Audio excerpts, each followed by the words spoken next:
मुख्यमंत्री नीतीश कुमार का बेटा निशांत कुमार मेन एक्यूज्ड है।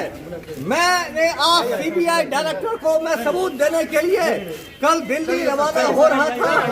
उसके पहले मेरी अवैध सबूत क्या है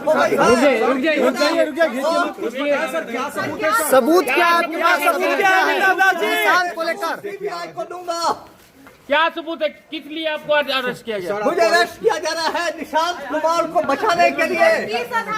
सर हॉस्पिटल सर किस आधार पर?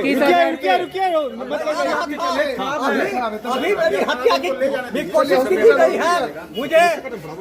मुझे कोई चीज लगता है चुहानी। ऊपर क्या क्या हुआ? ऊपर क्या क्या हुआ? ऊपर क्या क्या हुआ? ऊपर इन लोगों ने मेरे में कुछ सामान इन लोगों ने रख दिए हैं। हाँ। और लगातार फोन पर आदेश आ रहा है कि निशांत कुमार को बचाना है, अमिताभ दास को गिरफ्तार करो।